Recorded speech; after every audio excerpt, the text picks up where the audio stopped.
So I'm gonna continue the shot, but I'm just gonna say that I'm sure it'll look shitty as usual, and boy was I wrong when I thought that I could react to this on the day it came out. Now it's 2 days old.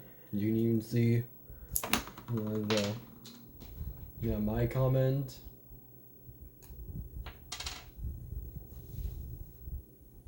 Well,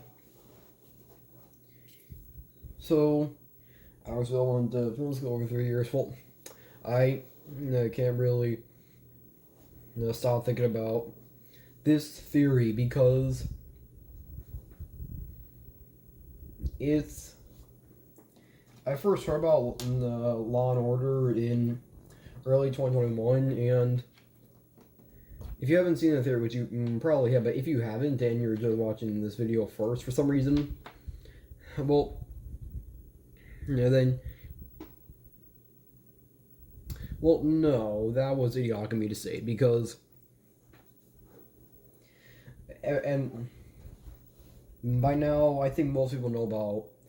Most adults, well, the people who I'm assuming are watching this, although not hard the others, there are gonna be adults, so you know about the show Law and Order.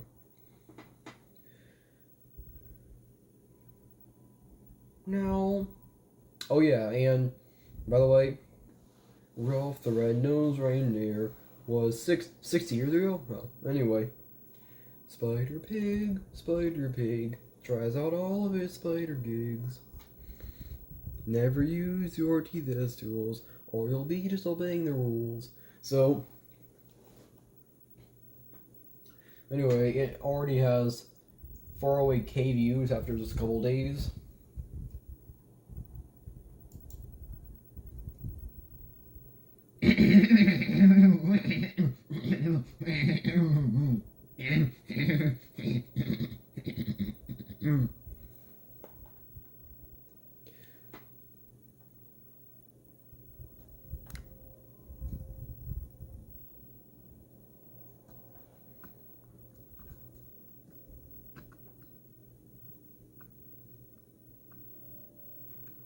Do Oscars like in well, you can still see the screen.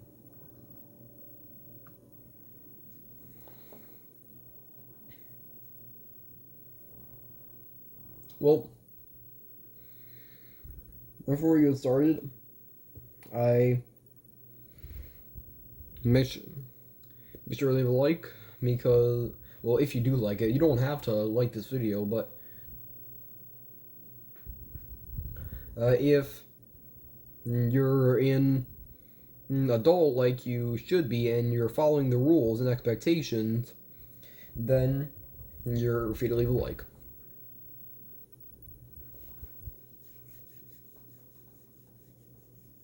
Oh no, I can see my face in the reflection on the monitor anyway.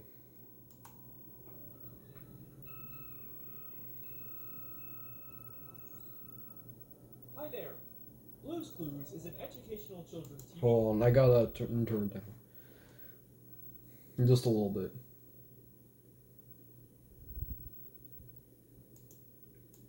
Show about a man named Steve who lives in a magical world where he spends his day talking to inanimate objects, jumping through picture frames, and trying to find clues to help understand his magical Well, how do you get Steve's shirt? It's a gritty, realistic police procedural / legal drama that involves New York City homicide detectives trying to solve murders and prosecute criminals. I could not watch this show.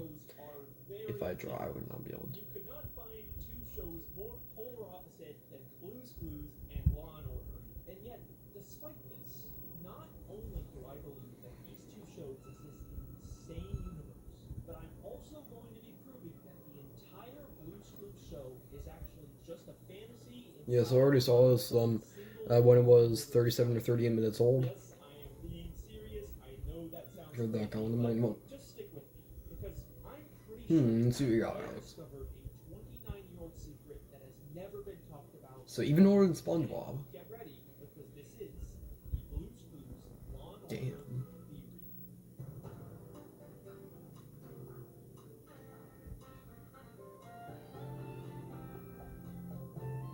because he did make a parody of that kind of thing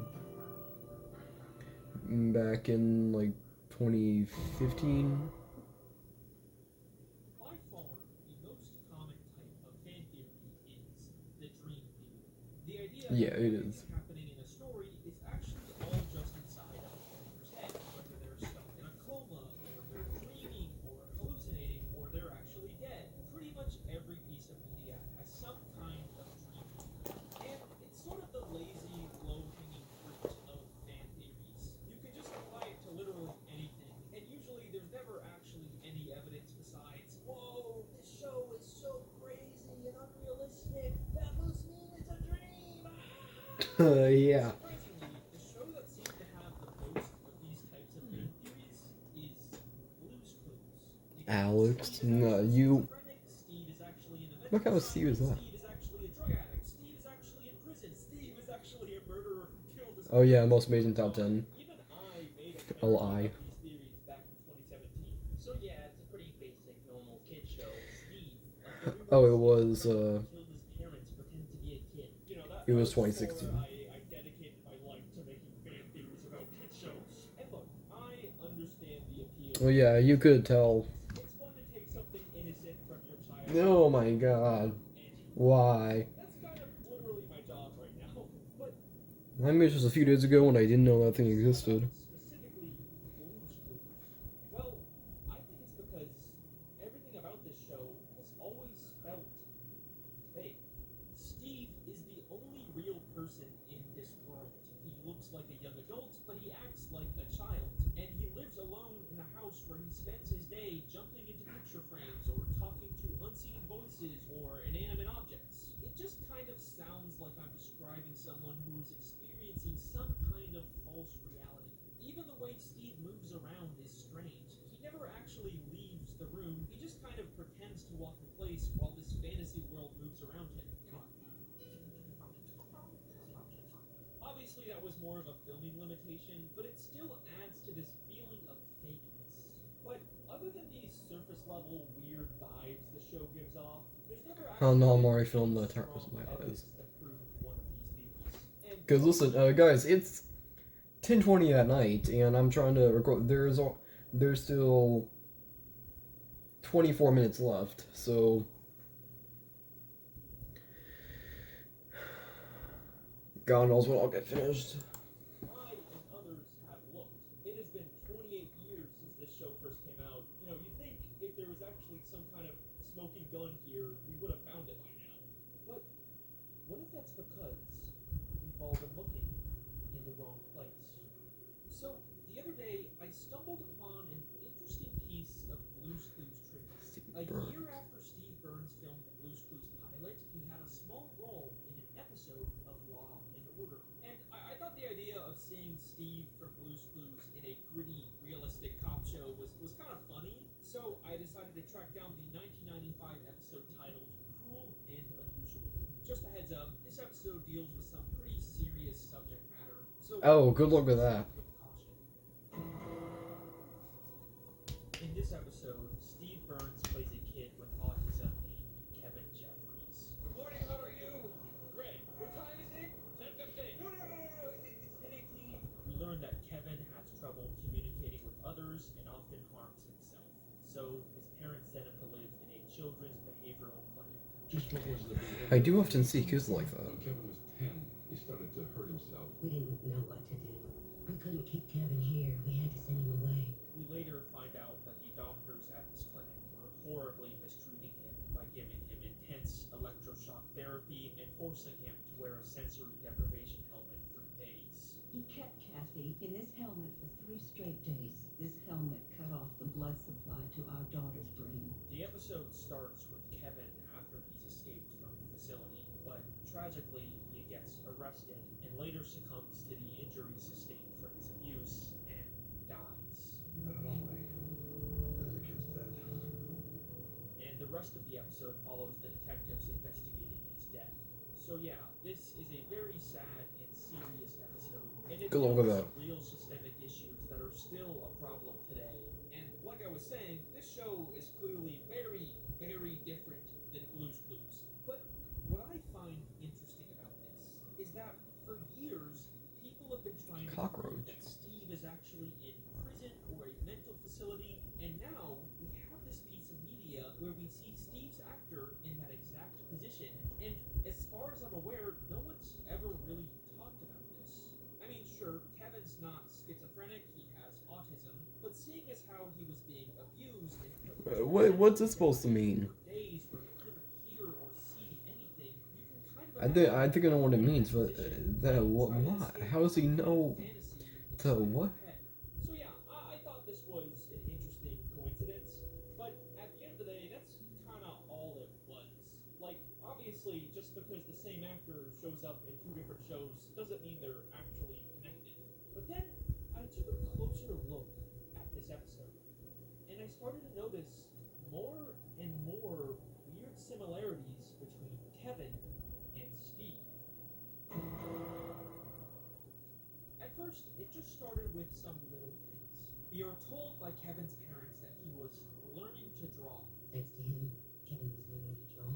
And in every episode of Blue's Clues, Steve draws in his handy dandy notebook. Our handy dandy notebook. Let's draw a rectangle and there. Cheese. Okay, Man. so lots of kids like that.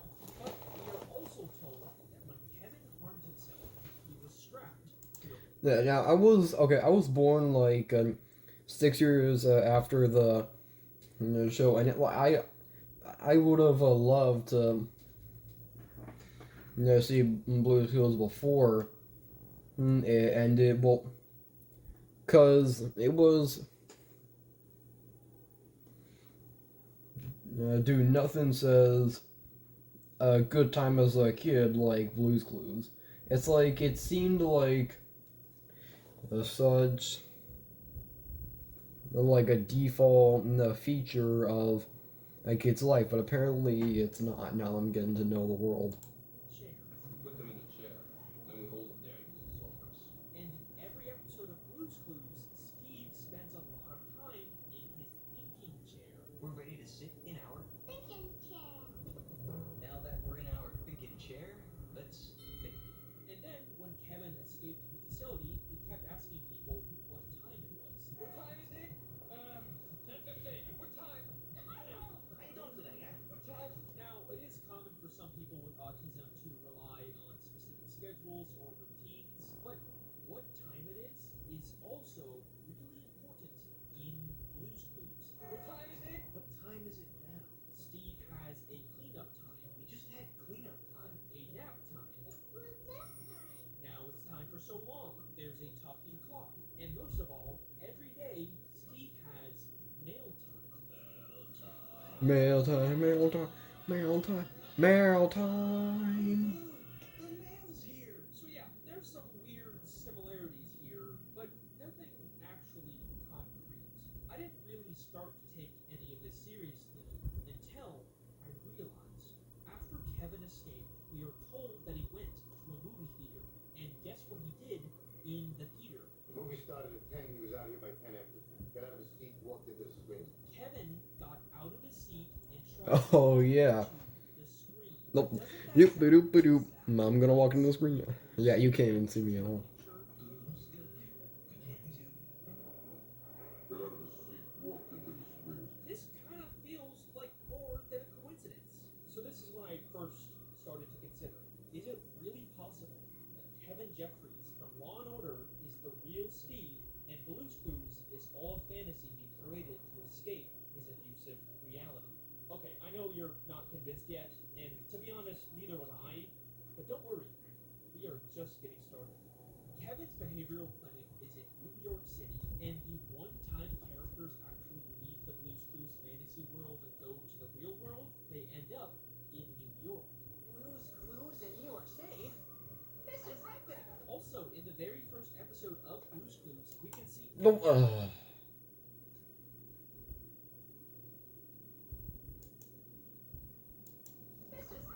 also in the Apparently, Steve did briefly go to the real world once, but it was just an apartment that easily could have been in New York. very first episode of Blue's Clues, we can see an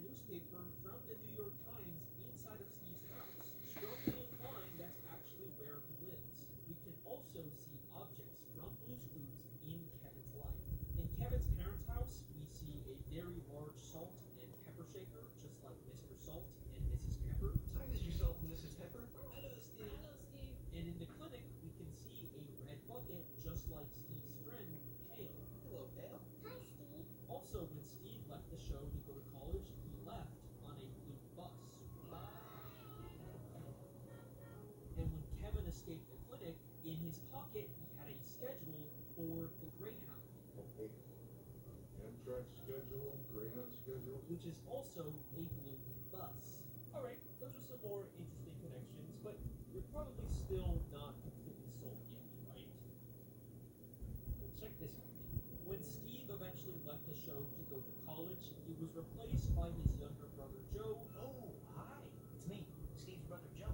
And later, Joe got replaced by their cousin Josh. Hi, it's me, Josh. And not only does Kevin also have a younger brother, but at the clinic there is a nurse named Joe. What's your name?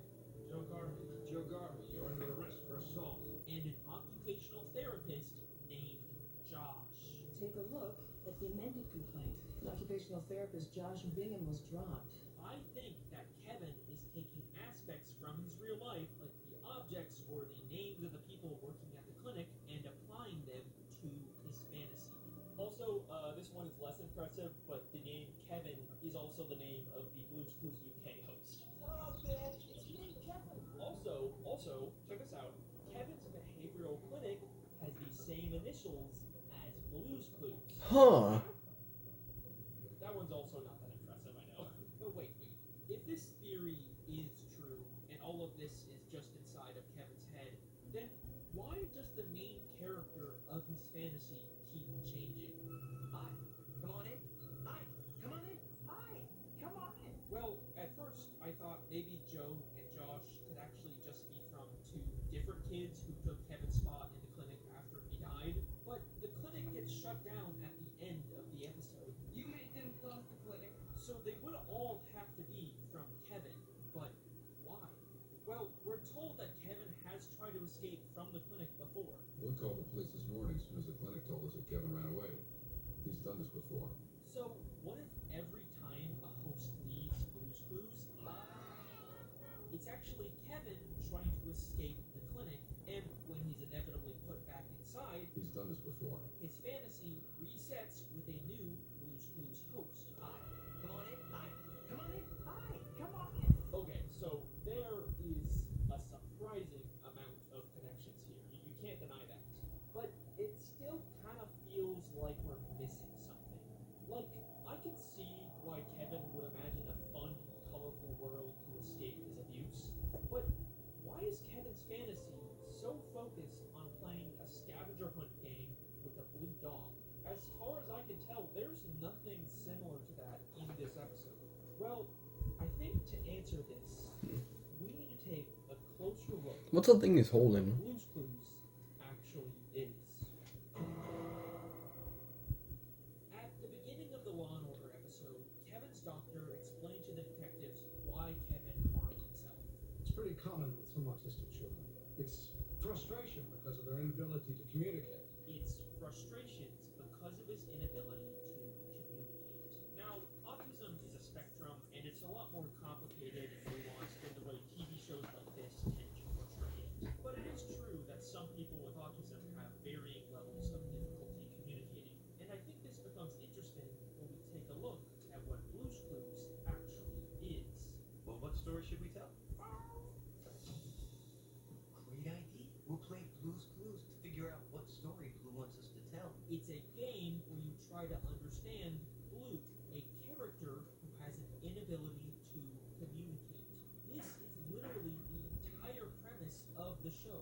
So I think that this is telling us that Blue represents the side of Kevin who struggles to communicate with others. Okay, but where did the idea for a blue dog come from? Like I said, I couldn't find any references to dogs in this episode. The closest visual was this vaguely blue drawing in Kevin's room that I can't really make out, or this teddy bear that kind of had a similar pattern to Blue, but nothing really concrete, which is weird because Blue is such a major part of this fantasy. But then I realized it doesn't matter if I can't find a direct connection, because in Blue's Clues, Steve didn't actually adopt Blue. In a flashback Oh episode God, of you're right, Blue's Clues, Alex. we learned that when Steve was younger, he read a book about a blue dog, It's a book about a puppy. which caused Blue to magically come to life. And I think this is also probably what happened with Kevin. We see that the Children's Behavioral Clinic is full of what we can reasonably assume are children's books. Maybe there's a book in here that also gave Kevin the idea for a blue dog just like Steve. In fact, this idea of a children's book giving Kevin ideas for his fantasy is exactly what we see at the start of the Blue's Clues intro. Dude, you're fucking right. Oh my god, let's see, like, when I was, I don't know how old, when I was, I couldn't even talk, I would see that thinking, like, my whole life, I've seen that, thinking,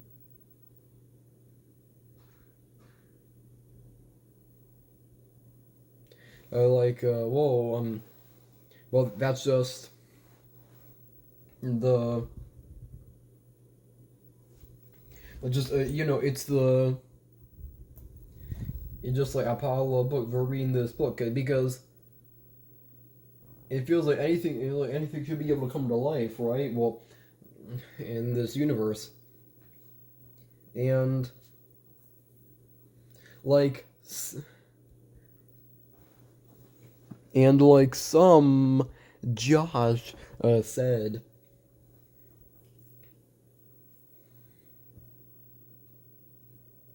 Yeah, I really should not come from the camera, but anyway, well, like some Josh said, unlike rather than being terrified like anyone else, Steve was able to just very calmly interact with this alive living furniture that's popping up all around.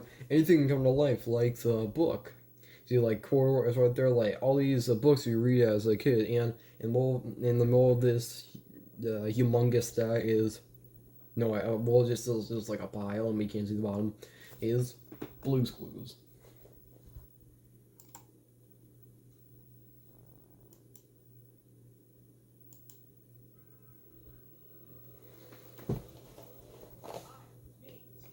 Every single Oh, episode of Blue's Clues starts with a stack of it's the very younger caterpillar.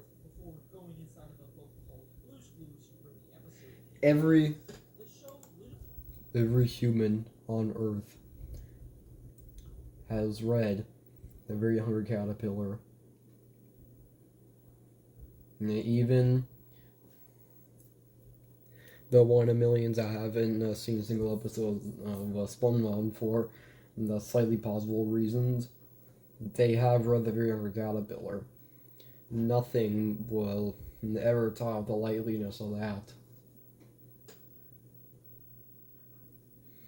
It's like, do I need... No, it's not there, fellas. Do I need... I'm already forgetting. I guess I haven't read in a while. Well, do I need an orange? That's going off memory. Do I need an orange? No, I need more than that. I need some apples, I need some plums, I need some pears, I need some ring grass. Well, at least I haven't fallen into it. Yeah, I guess. Okay. I need a leaf. I need that sunshine. I need a lollipop. I need cake. I need more than that. No, that's not enough.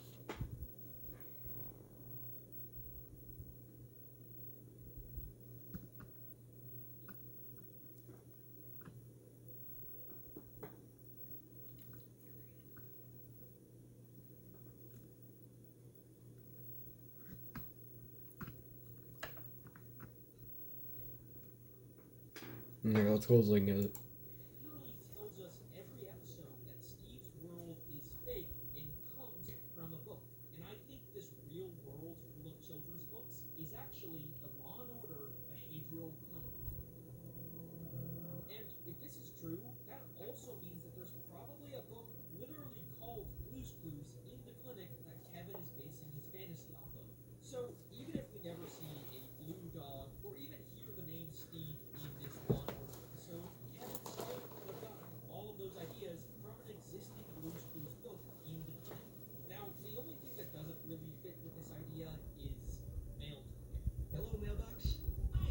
Mail time.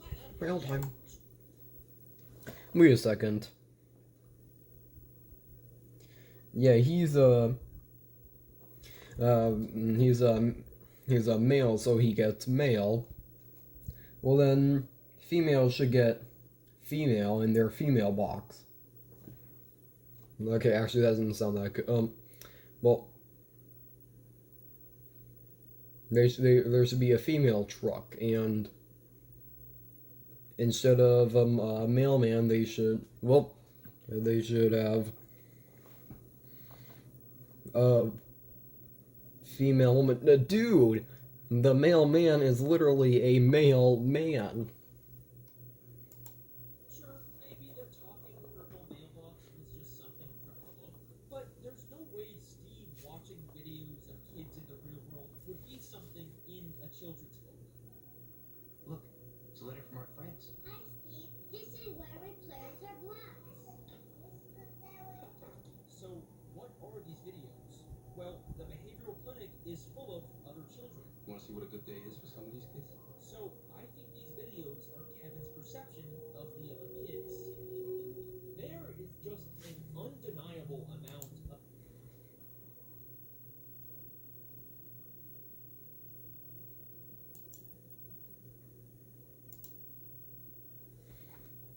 Even if some of the male videos don't 100% line up with the clinic, remember we are still seeing a distorted fantasy that's trying to avoid showing Kevin the trauma of the clinic. Yeah.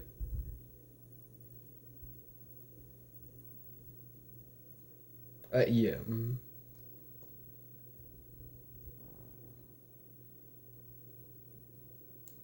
of connections and similarities between this episode and this show. It just really feels like Blue's Clues is all a fantasy inside of Kevin Jeffries' head. But at this point, you're probably wondering, could any of this actually be intentional?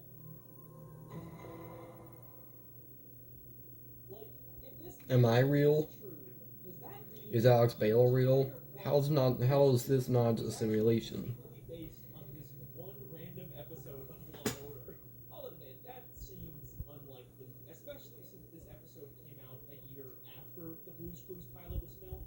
I think it's a lot more likely that if this was intentional, then it was probably just So it was filmed in '94, but deciding the show started in '96. on their own. Maybe just because they thought Maybe Steve told them all the. or maybe Yeah. it's some weird mixture of both. Because even years after this episode came out, Blue's Clues does still seem to weirdly line up with it. I honestly don't know. And to be fair, this could all still just be a bunch of weird coincidences, and that's it. But regardless of the creator's intent, it still works, you know? And it makes talking about Blue's Clues a lot more interesting. And at the end of the day, I think that's kind of the point of all of Is that a this. microphone? What kind of microphone is that? I don't see what else it could be. This was originally where I planned on ending this video. Me too, bud. But Me there was too. still one lingering question. So what is it? If Blue's Clues really is just inside of Kevin Jeffries' head, then what about when Kevin died at the beginning of the episode? I mean, I guess we can just say that the entire Blue's Clues timeline takes place before Kevin's death, and if the show ever gets canceled, then we can just say that that is when Kevin died and the fantasy ended.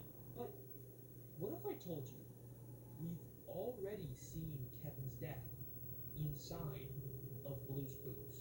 So I recently watched the new Blue's Clues movie from 2022 called Blue's Big City Adventure. And not only did I find even more similarities between this movie and the show, Oh I god. believe that this movie is showing us the day that Kevin died and the true end of the Blue's Clues timeline. So this movie is about Josh, the Sounds kind of like. going on a big adventure to audition for a Broadway musical in New York City. The We're definitely not in storybook world anymore. It's kind of what you'd expect out of a modern day. drum and Goes on a journey to the real world and gets lost. well, in one of these fun theory, But in the end, the he evolution finds his theory. way and gets the part. We want you to be the star of our Broadway show. Yes, of course.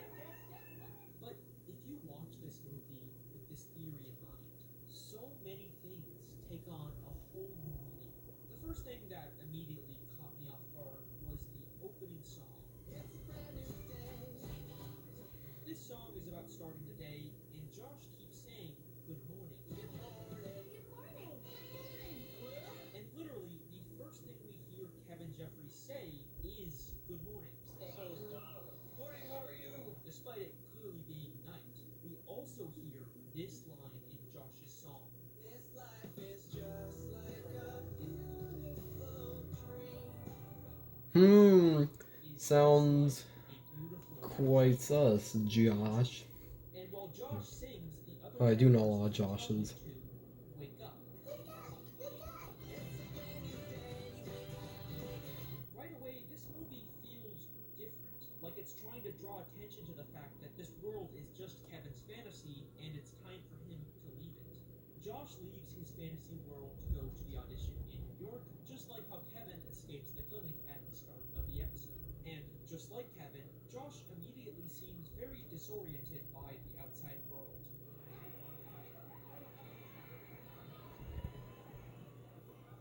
Until, of course, his fantasy starts to take over to protect him from reality.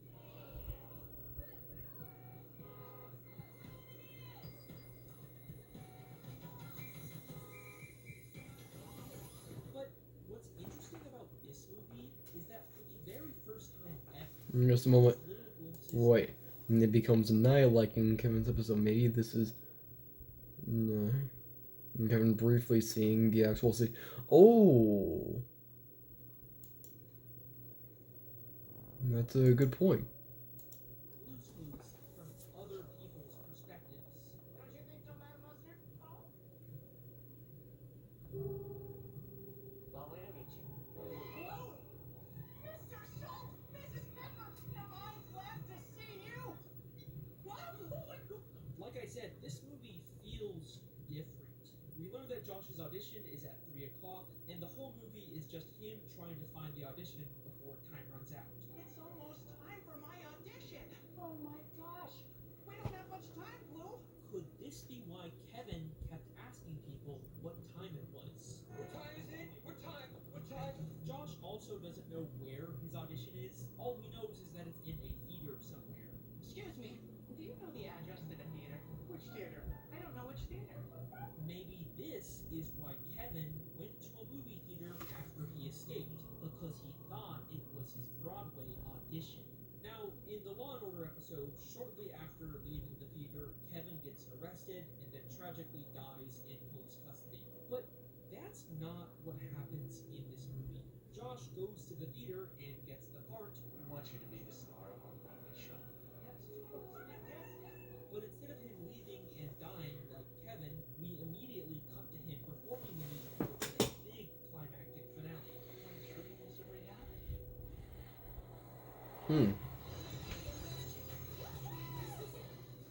So, if this movie really is Kevin's final escape, then what if this is what Kevin experiences as he dies?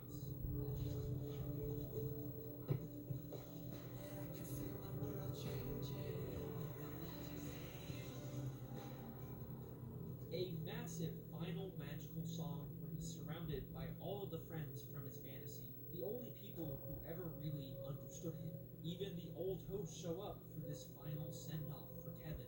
And thank you for making this a day and an adventure that I will never forget. I'll never forget how you helped me find all those clues. Thanks again for all your help. No, really.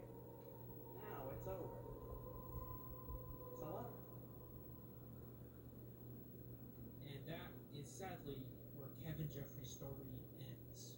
Now, I know this final movie theory maybe doesn't have as much evidence as the rest of my theory, but regardless, I like thinking that maybe Kevin found some peace in his final moments. And yeah, I know that this movie came out 27 years after the Law & Order episode, so it's probably a stretch to say that they're still connected. Wait, is that fucking B.D. Wong? I'm the director of Rainbow Puppies Broadway musical. B.D. Wong from Law & Order SVU is the fucking director of Josh's musical? I'm not entirely comfortable labeling the suspect a serial killer. We want you to be the star of our Broadway show. Holy shit! We just figured out Blue's Clues. We just figured out Blue's Clues. We just...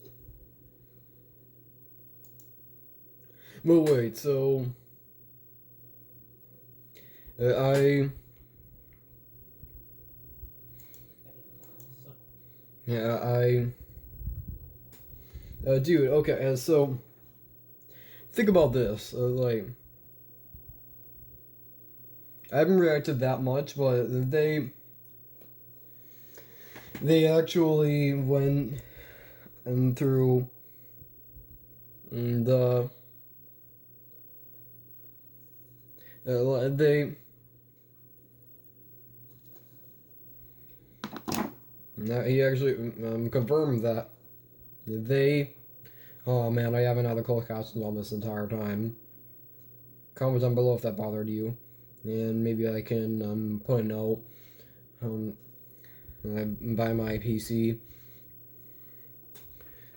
for every time I do a reaction video and turn on myself. Hey, yeah, there's an issue. So, you know, computer. Now it's boring. Monitor. Oh, now looking fancy. Fancy talk that is. PC. That's even fancier. And yeah, I know that this movie came out 27 years after the Law and Order episode, so it's probably a stretch to say that they're still connected. Wait, is that fucking B.D. Wong? I'm the director of Rainbow Puppy's Broadway musical. B.D. Wong from Law and Order SVU is the fucking director of Josh's musical? I'm not entirely comfortable labeling the suspect a serial killer. We want you to be the star of our Broadway show. Holy shit! We just figured out who's We just figured out.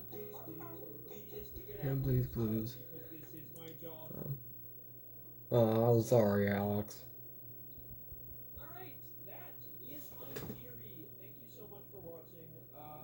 Still recording after 38 minutes. Hey, thanks for 1 million subscribers. That's really cool. YouTube sent me this big golden rectangle. It's called the it's called the golden play button, dumbass. You never heard of the golden play button? On the internet these days. Ooh. If Oh, I'm trying to see what I'm doing. Maybe I can check that out. by some chance you happen to see this, Mr. Steve Blues Clues, I'm sure we would all love to hear your thoughts. Well, I constantly go through YouTube shorts because of the other ones that I like to, so yeah, well, I think it's because I don't constantly scroll through them. Ooh, Breaking Bad. Maybe I could become a conspiracy theorist. YouTube just randomly decides not to tell people when I upload. Hello, is anyone watching this video? Did YouTube tell anyone I uploaded? I hope so. Speaking of which, I recently posted a compilation Oh no. of the Don't Feed the Neighbors web series. Wait, that was the conference. Oh. It's got a bunch of brand new content in it, so check that out if you're interested. Thank you. Hey, we've got an idea. Guess what our idea is? Maybe I could start a show.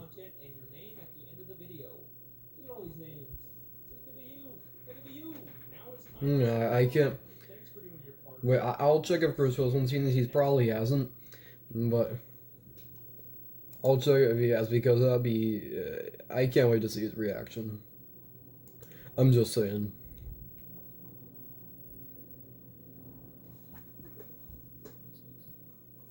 That's the end of my reaction. I'm going to bed now. I cannot stay awake any longer. This is such a pain in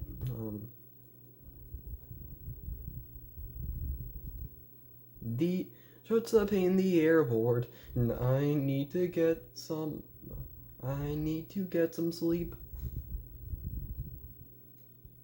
Nah, my brain's probably gonna refuse to do it anymore. Oh.